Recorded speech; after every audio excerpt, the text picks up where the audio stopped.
Hi everyone, Sean Waltman with Secure Cyber Defense, and this is your weekly cyber update.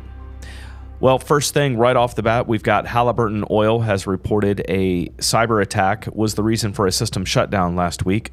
Halliburton is one of the world's largest providers of services to the energy industry, and it's confirmed the cyber attack that forced its systems to shut down earlier last week.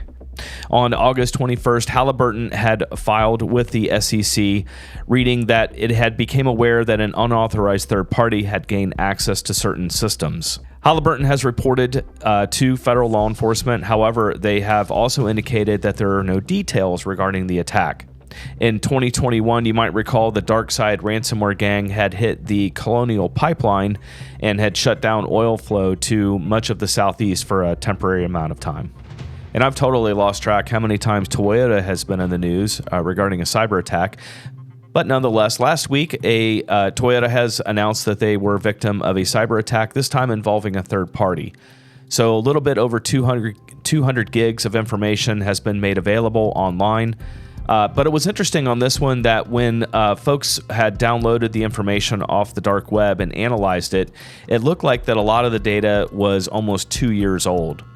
So if you take into account the number of times that Toyota has been in the news regarding cyber attacks and how many they've had, it's hard to tell if this was new information that had been compromised or if maybe just some of the older information is still circulating. Regardless, if you are a Toyota customer, have a Toyota account, please make sure that you're following, just some good hygiene there of resetting passwords. Definitely make sure that your credit is frozen by now, and also, invest in like a password manager and make sure that you have more secure passwords, aka don't repeat them. And thank you to the NSA, the National Security Administration, for finding a vulnerability in the Cisco Unified Communications Manager suite. It also includes the Session Management Edition.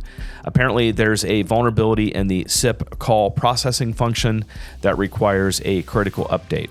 So if you're utilizing this system, please make sure that you patch it as soon as possible. And the last article we have for today, probably not a big surprise as this happens on a fairly regular basis, but Google has announced a fix to a flaw that was being exploited in the wild. The only reason I bring this up today is because even though you don't use the Chrome browser, let's say that you use Edge or Firefox or Safari on a regular basis, and you've got Google Chrome installed because every once in a while you've got a website that doesn't work right, so maybe you pop over to Google Chrome and you test it there. You have to make sure that even though you're not using the browser actively, that you're going in and opening the browser and applying the updates on a regular basis.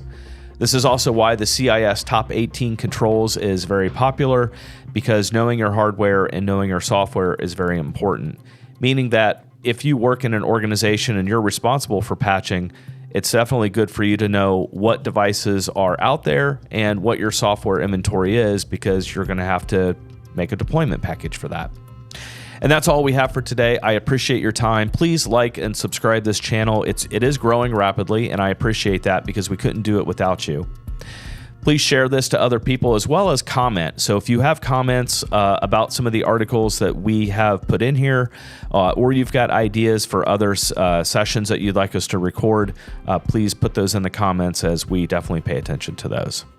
Well, that's all we have for this week. We'll talk to you next Tuesday, and hey, let's be careful out there.